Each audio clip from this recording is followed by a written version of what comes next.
வணக்கம். ஐயா சு. வெங்கடேசன் அவர்கள் எழுதிய வீரயுக நாயகன் வேல்பாரி பகுதி 60. பொழுது விடிந்து நீண்ட நேரமாகிவிட்டது. நண்பகல் கடந்த சிறிது நேரத்திலேயே ஒளி அகன்றுவிடும். எனவே வேகமாக நடக்க வேண்டும் என முடிவு செய்து குகையை விட்டு வெளியேறினர். இரவு முழுவதும் கடுமழை பெய்ததால் சரிவில் நடந்து மேலேறுவது எளிதல்ல என்பது தெரியும். கவனமாக நடந்து செல்ல துணிந்தனர். மலையெங்கும் இருந்து நீரூற்று கசிந்து கொண்டே இருந்தது. நீரோடும் பாறையை அழுத்தி மிதித்தாலும் வழுக்கும், அழுத்தாமல் மிதித்தாலும் வழுக்கும். பாறையின் செதில்கள் எப்படி இருக்கின்றன என்பதை பொறுத்தே காலடியை முன்னெடுக்க வேண்டும். பாறைகளை கடக்கும்போது பாரி முன்னால் நடந்தான். பாறையின் தன்மை அறிந்து ஆதினிக்கு வழிகாட்டிச் சென்றான். மண்ணை மிதித்து நடக்கும் போதும் அதே அளவு கவனம் தேவை. பல நேரம் ஆதினியை முன்னால் நடக்க வைத்து பின்னால் வந்து கொண்டிருந்தான். இறங்கும் நீரையும் பாறையையும் மண்ணையும் வேர்களையும் குனிந்து பார்த்தபடியே நீண்ட நேரம் நடந்து கொண்டிருந்தாள் ஆதினி. எங்கும் நீர் இழுத்து ஓடியபடியே இருக்க தொடர்ந்து நடப்பது மிகவும் கடினமாக இருந்தது. சற்றே ஓய்வு தேவைப்பட்டது. ஓரிடத்தில் நின்று இலைப்பாரியபடி பார்வையை எல்லா பக்கங்களிலும் ஓடவிட்டாள். அப்போதுதான் ஆபத்தின் அளவு புரிந்தது. செங்குத்தான பெருஞ்சரிவின் நடுவில் அவர்கள் நின்று கொண்டிருந்தனர். ஆதினி அதிர்ச்சிக்குள்ளானாள். இந்த சரிவிலா இரவில் நடந்தோம்? ஆம், இந்த பெருஞ்சரிவில்தான் நடந்தோம், அதுவும் காதல் கொண்டே. பாரி சொல்வது தனது செயலைத்தான் என்பது புரிந்தது. ஆனாலும் எந்த மறுமொழியும் சொல்லவில்லை. இந்த இடத்தை பகலில் பார்த்த ஒருவர் இங்கு இரவில் நடக்க துணிய மாட்டார் என்றாள். இரவிலே நடந்த ஒருவர் பகலில் எளிதில் நடந்து கடப்பார் என்றான். அவனது சொல் ஆதினிக்கானது. அவன் சொல்லில் இருக்கும் உண்மையை அவளது மனம் ஏற்றது. கால்கள் முன்னிலும் வீரியத்தோடு முன்னகர்ந்தன. ஒற்றை சொல்லால் விசை கூட்டும் வித்தையை பாரியின் அளவுக்கு அறிந்தவர்கள் யாரும் இருக்க மாட்டார்கள் என தோன்றியது. அவனை நினைத்து மகிழத்தான் எவ்வளவு இருக்கின்றன என்று எண்ணியபடியே நடந்தாள். பின்னிக் கிடக்கும் வெண்சாரைகள் அந்த இடம் விட்டு விடியும் வரை நகராது. நீ அஞ்ச வேண்டாம் என்று நேற்றிரவு அவன் கூறிய சொல்லில் இருந்துதான் எல்லாம் மாறின. அவை இந்த பக்கம் திரும்பாது என்றால் நாம் ஏன் அந்த பக்கம் திரும்ப வேண்டும் என தோன்றியது. அவ்வளவு நேரமும் வெண்சாரையை பார்த்து கொண்டிருந்த ஆதினி பாரியின் பக்கம் திரும்பினாள். மெல்லிய ஒளி அவனது முகத்தில் பூசி மறைந்தது. வெண்சாரைகள் இரண்டும் இறுக்கி முறுக்கிக் கொள்ளும் போது ஒளியின் அளவு 2 மடங்கு அதிகமானது போல் இருந்தது. ஆனால் அதை அவர்கள் கவனிக்கவில்லை. முறுக்கி இறுகும் வெண்சாரைகளும் அவர்களை கண்டு கொள்ளவில்லை. தலைக்கு பின்புறமாக குகை விட்டு வெளியே பேரிடி விடாது விழுந்து கொண்டிருந்தது. கால்களின் கீழ்ப்புறம் வெண்சாரைகள் இறுகி புரண்டு கொண்டிருந்தன. மழையின் பேரோசை கூடியபடியே இருக்க காற்றெங்கும் நீர் மிதந்து கொண்டிருந்தது. இவற்றில் எதையும் காதல் பொருட்படுத்தவில்லை. இப்போதுதான் அவற்றை ஒவ்வொன்றாக நினைவு கூர்ந்து கொண்டே நடந்தாள். தங்களை சுற்றி எவையெல்லாம் இயங்கின என எண்ணி பார்த்தாள். எதை நினைத்தாலும் தாங்கள் இயங்கியதில்தான் எண்ணங்கள் முடிவடைகின்றன. பாரிக்கும் இப்படித்தான் எண்ணங்கள் ஓடுமா? அவனது உள்மனம் இப்போது எதை நினைத்து கொண்டிருக்கும்? ஆதினியின் சிந்தனை பாரியை நோக்கி ஓடியது. அவன் கவனமாக செடி கொடிகளை விலக்கி முன்னடந்து கொண்டிருந்தான். அவனுடைய சொற்களின் வழியே செயல்களின் வழியே அவனது எண்ண ஓட்டத்தை கண்டறிய முயன்றபடியே வந்தாள். அது அவ்வளவு எளிதானதாக இல்லை. ஆனாலும் ஆதினி தொடர்ந்து முயன்றாள். பெரும் பள்ளம் ஒன்றின் மேலேற வசதியாக அவளை கைப்பிடித்து தூக்கினான். அவள் பாரியின் கண்களை பார்த்தபடியே முன்காலை தூக்கி வைத்து மேலேறினாள். அந்த கண்களில் எதையும் கண்டறிய முடியவில்லை. ஆண்களின் கண்கள் மொழியற்றவையோ என தோன்றியது. இல்லையே, நேற்றிரவு என்ன செய்வது என அறியாத கணத்தில் அவன் பார்த்த பார்வைதானே காமத்துக்குள் கட்டற்ற வேகத்தில் நம்மை இழுத்துச் சென்றது. பெண் கண் செருகும் போது தொடங்கும் ஆட்டம் ஆண் கண் செருகி இருக்கும்போது முடிவுறுகிறது என சொல்ல கேட்டுள்ளேன். ஆனால் இவையெல்லாம் யாரால் பார்த்தறிய முடியும்? மற்றவர்கள் பார்க்க முடியாது. சம்பந்தப்பட்டவர்களால் பார்க்கவே முடியாது. அப்புறம் எப்படி இவையெல்லாம் கதைகளால் சொல்லப்படுகின்றன? மனதுக்குள் எண்ணியபடியே நடந்தாள். குறுகிய பள்ளத்தில் நீரின் வேகம் சற்றே அதிகமாக இருந்தது. முதலில் அதை கடந்த பாரி அவள் கடப்பதற்கு கை கொடுத்து இழுத்தான். அவள் கடந்து வந்ததும் முன்னே நடக்கவிட்டு பின்தொடர்ந்தான். அப்போதுதான் கவனித்தான், ஆதினியின் முதுகில் சிறிய சிறிய கீறல்கள் கோடுகளாய் அங்குமிங்குமாக இருந்தன. கற்படுக்கையால் இப்படி நேர்ந்து விட்டதே என கவலை கொண்டான். மழை பெய்து குளிர் நீங்காமல் இருப்பதால் எரிச்சல் தெரியாமல் இருக்கிறது. கோடைக்காலமாக இருந்தால் கடும் எரிச்சல் இருந்திருக்கும் என எண்ணியவனுக்கு அதன் ஆபத்து அப்போதுதான் புரிய வந்தது. இப்படியே போனால் இவள் தோழிகள் கேள்விகள் கேட்டே இவளை திணறடித்து விடுவார்களே என்று. என்ன நடந்திருக்கும் என்பது எல்லோருக்கும் தெரியும். எப்படி நடந்திருக்கும் என்பதை தெரிந்து கொள்வதில்தான் எல்லோரின் விருப்பமும் இருக்கும். இது போன்ற தடயங்கள்தான் அவர்கள் பயன்படுத்தப் போகும் ஆயுதங்கள். நிலைமையை ஆதினியால் சமாளிக்க முடியாத அளவுக்கு இருக்கும். ஏனென்றால் அவளது முதுகில் இருக்கும் தடயங்கள் அவ்வளவு. இதை பற்றி தெரியாமல் ஆதினி ஏதோ சிந்தனையில் நடந்து போய்க் கொண்டிருக்கிறாள் என்று நினைத்த பாரி, நீ சிறிது நேரம் இங்கே இரு, நான் அருகில் இருக்கும் செம்பாறை வரை போய் வருகிறேன் என்றான். ஏன் எனக் கேட்டாள் ஆதினி. உனது முதுகு முழுவதும் பாறையின் செதில்களால் கீறப்பட்ட கோடுகளும் தடயங்களும் நிறைய இருக்கின்றன. தோழிகள் பார்த்தால் கேலி செய்வார்கள் என்றான். அவள் முற்றிலும் எதிர்பாராத ஒன்றை பற்றி பாரி பேசினான். அவனது சொல்லில் இருப்பது அளவிட முடியாத காதல். அதனால்தான் அடுத்த கணமே அது உள்ளுக்குள் இன்பத்தை சுரக்கிறது. அவன் காமத்தின் தடயங்களை மறைக்க பார்க்கிறான். அந்த கணத்தை கற்பனையில் கூட அடுத்தவர் நெருங்கக்கூடாது என தவிக்கும் ஆணின் தவிப்புதான் காதலின் ஆகச்சிறந்த பரிசு என அவளுக்கு தோன்றியது. அவனது சொல்லை கடக்க முடியாமல் நின்றிருந்த ஆதினியை பார்த்து பாரி சொன்னான், செம்பாறையின் ஓரம் இழுத்தோடும் நீரில் பொன் போல மின்னும் மண்துகள் படிந்திருக்கும். அந்த மண்துகளை எடுத்து வந்து முதுகில் பூசிவிடுகிறேன். அது ஒளியை மினுக்கிக் கொண்டிருக்கும். பார்ப்பவர்களுக்கு மினுக்கும் ஒளிதான் தெரியுமே தவிர முதுகில் உள்ள கீறல்கள் எளிதில் தெரியாது என்றான். நுனிநாக்கால் மேலுதடை தொட்டு நனைத்து கொண்டாள். சிரிப்பை மறைக்க அவளுக்கு வேறு வழி தெரியவில்லை. ஆனால் பாரி கண்டறிந்தான். ஏன் சிரிக்கிறாய்? முதுகெல்லாம் ஏன் பொன்மணல் படிந்திருக்கிறது எனக் கேட்டால், படுத்திருக்கும் போது ஒட்டியிருக்கும் எனச் சொல். அதனால்தான் பாரியின் முதுகில் பொன்மணல் ஒட்டவில்லையோ எனக் கேட்பார்கள். ஒரு கணம் திகைத்து போனான். அவன் முகத்தில் ஏற்பட்ட அதிர்ச்சியைக் கண்டு மகிழ்ந்து சிரித்தாள். அடுத்தடுத்து எழும் வினாக்களை நோக்கி அவள் உள்ளே போய்க் கொண்டிருந்தாள். திகைத்த இடத்திலே பாரி நின்று விட்டான். கேலி விளையாட்டில் பெண்கள் செல்லும் ஆழம் ஆண்களால் அறிய முடியாதது. இது பெண்கள் தங்களுக்கு தாங்களே உருவாக்கி கொண்ட கலை இன்பம். அதனால்தான் எழப்போகும் வினா பாரிக்கு திகைப்பை உருவாக்கிய கணமே ஆதினிக்கு சிரிப்பை உருவாக்கியது. தோழிகள் கேட்கப் போகும் வினாக்களுக்குள் நுழைந்த போது அவளது சிந்தனை திக்குமுக்காடியது. வெண் சாரைகளின் நிழலில் எங்களின் காமம் நிகழ்ந்தது எனச் சொன்னால் நிலைமை என்ன ஆகும்? வேளிர் குலம் முழுக்க தலைமுறை தலைமுறையாக இந்த கதை நிலைத்துவிடும் என அவளுக்கு தெரியும். எத்தனை தலைமுறைகளாலும் முதுகில் கீறல் கொண்ட இளம் பெண்கள் இந்த வினாவிலிருந்து தப்பவே முடியாது. காலம் காலமாக பாரியின் குறியீடாக பதில்கள் சொல்லப்பட்டு கொண்டே இருக்கும். அவன் செய்யப்போகும் செயல் எல்லா இளம்பெண்களின் முதுகிலும் படிந்துவிடும் என நினைத்தபடி பாரியின் கையை பிடித்து, பொன்மணல் துகள் வேண்டாம், தோழிகளை நான் பார்த்து கொள்கிறேன் என்றாள். அவள் சொல்வதை ஏற்பதை தவிர வேறு வழியில்லை. என்ன சொல்லி சமாளிப்பாள் என சிந்தித்தபடியே அவன் நடந்தான். அவனுக்குள் வினாக்கள் தொடர்ந்து எழுந்த வண்ணம் இருந்தன. ஆனால் எண்ணங்கள் கேட்க விடாமல் தடுத்து கொண்டே இருந்தன. சிறு பாறையின் மேலே ஏறி அவளை கைப்பிடித்து தூக்கிவிட்டான். மேலேறியவுடன் நிமிர்ந்து பார்த்தாள் ஆதினி. எதிரில் சமவெளி விரிந்து கிடந்தது. செங்குத்தான பெருஞ்சரிவை அதற்குள் ஏறி கடந்து விட்டோமா? வியப்பு குறையாமல் முன்னும் பின்னுமாக திரும்பி பார்த்தாள். அவளால் நம்பவே முடியவில்லை. வியப்போடு பாரியை பார்த்தாள். அவன் உள்ளும் வெளியுமாக இயக்கும் விதம் மேலும் மேலும் வியப்பூட்டுவதாக இருந்தது. கதிரவன் எதிர்குன்றின் பின்னால் மறையத் தொடங்கினான். இருவரும் சிறிது தொலைவு சமவெளியில் நடந்து சென்றனர். எதிரில் சிறு மேடு ஒன்று இருந்தது. இந்த மேடு ஏறி இறங்கினால் கீழ் திசையில் நாம் நிறுத்தி வந்த தேர் இருக்கும். நான் குதிரைகளை கண்டறிந்து வருகிறேன், அதுவரை நீ இங்கேயே இரு என்று சொல்லி நடந்தான். காற்று சற்றே அதிகரிக்கத் தொடங்கியது.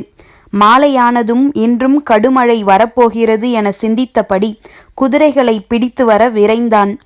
ஆதினி அவன் வரும் வரை மரத்தடியில் அமர்வோம் என நினைத்து அருகில் இருந்த செங்கிலுவை மரத்தின் அருகே போய் உட்கார்ந்தாள். குதிரைகளை நோக்கி விரைந்த பாரி ஏதோ எண்ணம் தோன்ற திரும்பி ஆதினியை பார்த்தான். அவள் அப்போதுதான் செங்கிலுவையில் சாய்ந்தாள். மரத்தை விட்டு விலகி வந்து ஓய்வெடு, நான் விரைந்து வருகிறேன் என்று சொல்லியபடி ஓடினான். அவள் மரம் விட்டு நீங்கினாள். அருகில் இருந்த சிறு பாறையின் மீது உட்கார்ந்து மரத்தை பார்த்தாள். ஏன் அதன் அருகே உட்கார வேண்டாம் என்று சொன்னான் என்று சிந்தித்தபடி இருந்தாள். சற்று நேரம் கழித்து குதிரைகளோடு வந்தான் பாரி. இருவரும் பேசியபடியே குன்றின் மேல் நடந்தனர். குதிரையை தொட்டு வருடும் ஆசையை அவளால் கட்டுப்படுத்த முடியவில்லை. கை கூசியபடி அதனுடைய முதுகை வருடிக்கொண்டே கேட்டாள், ஏன் மரத்தை விட்டு அகலச் சொன்னீர்கள்? காற்று பலமாக அடிக்கத் தொடங்கியது. அந்த மரம் பெருங்காற்றை தாங்காது. அதனால்தான் தள்ளி உட்காரச் சொன்னேன். பார்த்தால் வலிமையான மரம் போல் தெரிந்தது. அதனால்தான் அருகில் போனேன். மலையுச்சி மரங்களின் தன்மையை கணிப்பது சற்றே கடினம். எளிதில் நம்மை ஏமாற்றிவிடும். நீங்கள் எப்படி கண்டறிந்தீர்கள்? உதிரும் அதன் இலையை வைத்துதான். இலையை வைத்தா? ஆம், இலையில்தான் மரத்தின் குறிப்பு இருக்கிறது. குதிரை மீது இருந்த கையை விலக்கி அவனை பார்த்தாள். பாரி சொன்னான், உதிரும் இலையின் நுனிப்பகுதி கீழ்நோக்கி வருகிறதா, அடிப்பகுதி கீழ்நோக்கி வருகிறதா, அல்லது சம எடையுடன் காற்றை வெட்டி வெட்டி மிதந்து வருகிறதா என்பதை இலையின் கீழ்ப்புறம் உள்ள நரம்பின் தன்மையே தீர்மானிக்கிறது. மரங்களுக்கு வயது ஆக ஆக நரம்பின் பிடிமானமும் கன அளவும் மாறும். அது மாற மாற உதிரும் இலையின் தன்மையும் மாறும். எனவே உதிரும் இலை எந்த நிலையில் உதிர்கிறது என்பதை வைத்தே மரத்தின் வயதையும் ஆற்றலையும் சொல்லிவிடலாம்.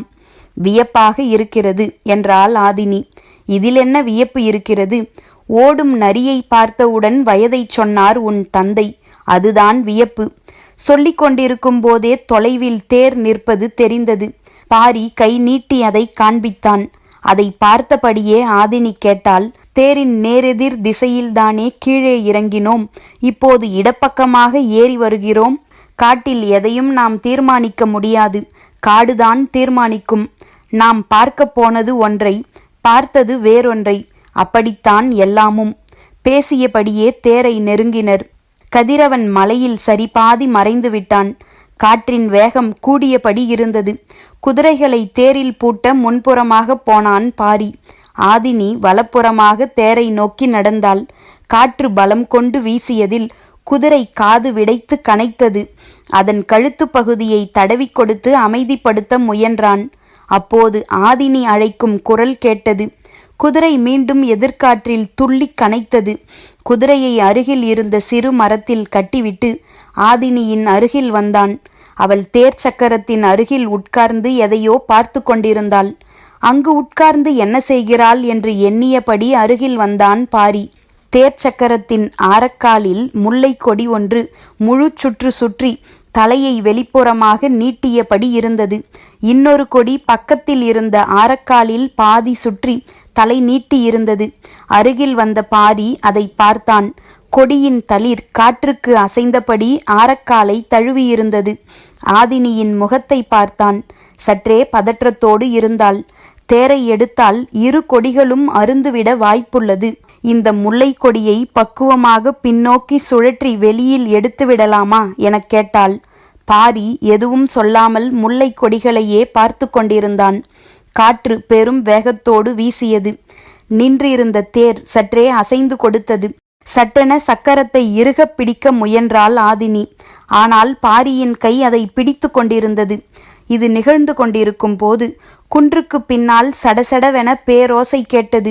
அதிர்ந்து திரும்பினாள். திரும்பாமலே பாரி சொன்னான், அந்த செங்கிலுவை விழுந்து விட்டது. ஆதினிக்கு பதற்றம் இன்னும் அதிகமானது. விழுந்த மரத்தில் அடைந்திருந்த பறவைகள் கலைந்து வெளியெங்கும் ஓசை எழுப்பின. அதை கவனித்தபடியே ஆதினியிடம் சொன்னான், இலையில் மரத்தின் குறிப்பு இருந்ததைப் போல இந்த முல்லை கொடிகளில் இருக்கும் குறிப்பு என்னவென்று பார். அவள் முல்லை கொடிகளை உற்று பார்த்தாள். சக்கரத்தின் ஆரக்காலை முழுமையாக சுற்றிய கொடி தலையாட்டியபடி அவளை பார்த்து கொண்டிருந்தது. அது ஆரத்தை சுற்றியிருக்கும் விதத்தை கவனித்தாள். எங்கோ பார்த்தது போல் இருந்தது.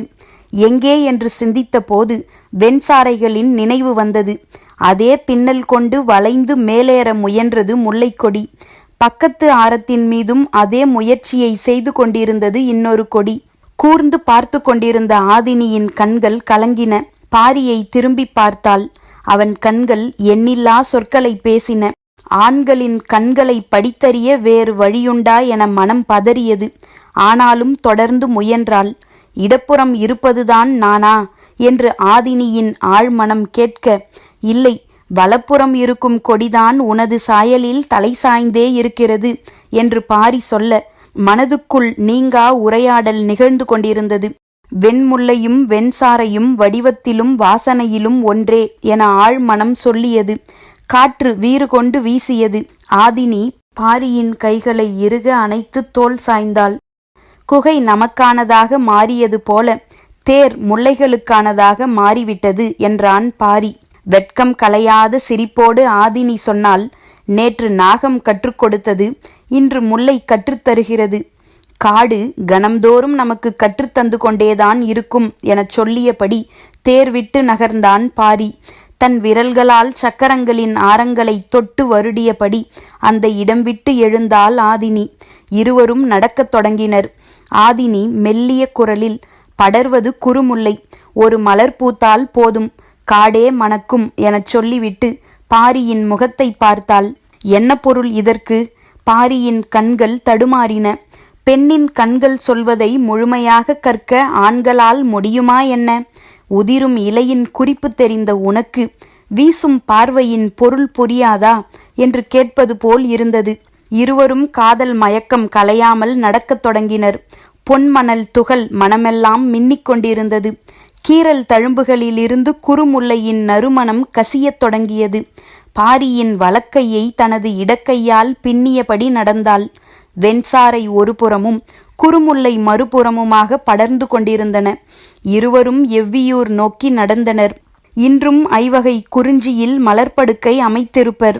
ஆனால் மலராத முல்லையின் மனமேந்தி சுடரின்றி பரவும் ஒளியேந்தி வந்து கொண்டிருக்கும் இந்த காதலர்களின் இரவை மற்றவர்களால் எது கொண்டு அலங்கரிக்க முடியும்? போகும்போது கட்டி போட்டிருந்த குதிரைகளை கையில் பிடித்து கொண்டு நடந்தனர். இரு குன்றுகளை தாண்டிய போது எதிரில் பாணர் கூட்டம் ஒன்று வந்து கொண்டிருந்தது. எவ்வியூர் வந்து திரும்பும் பாணர்களை வீரர்கள் அழைத்து கொண்டு போயினர். பாரி தேரில்தானே வந்ததாகச் சொன்னார்கள். இப்போது குதிரைகளை கையில் பிடித்து கொண்டு நடந்து போவானேன் என்று ஒரு பாணன் கேட்க, அதோ தேர் அங்கே நிற்கிறது, அருகில் போய் பார்த்தால் காரணம் தெரிய போகிறது என்று இன்னொரு பாணன் சொன்னான். முல்லைக்கு தேரை கொடுத்ததாக பாணர்கள் பாடுகிறார்களே, அது உண்மையா என்று கபிலர் கேட்டதற்குத்தான் இந்த முழு கதையையும் பாரி சொல்லி முடித்தான். கேள்வி என்னமோ முல்லைக்கொடியை பற்றித்தான். ஆனால் பாரி தனது திருமண காலத்திலிருந்து நடந்ததை விளக்கியதற்கு காரணம் காலம்பன் அனைத்தையும் அறிந்து கொள்ள வேண்டும் என்பதுதான். சோமப்பூண்டின் பானம் இருந்தும் அன்று யாரும் ஒரு குவளை கூட குடிக்கவில்லை. பாரி நடந்ததை சொல்லி முடிக்கும் போது அனைவரும் பெரும் வியப்பில் மூழ்கிப் போயிருந்தனர். முல்லைக்கொடி பற்றி கேட்ட கபிலரோ ராவேரி மரம் பற்றி கேள்விப்பட்டதும் அதிர்ந்து போனார். இதைத்தான் வடதேசத்து முனிகள் ஜோதி விருட்சம் எனச் சொல்கிறார்களோ எனக் கேட்டார். தேக்கனின் வியப்பு வேறு விதமாக இருந்தது. நீயும் ஆதினியும் வெண்சாரையை பார்த்தீர்களா? இதுவரை சொல்லவே இல்லையே எனக் கேட்டார். பாரியை பற்றிய தேக்கனின் வியப்பு காலகாலத்துக்கு நீங்காது என்பது அவரின் பார்வையிலேயே புலப்பட்டது. காலம்பனின் வியப்பு முல்லைக்கொடியோ வெண்சாரையோ அல்ல.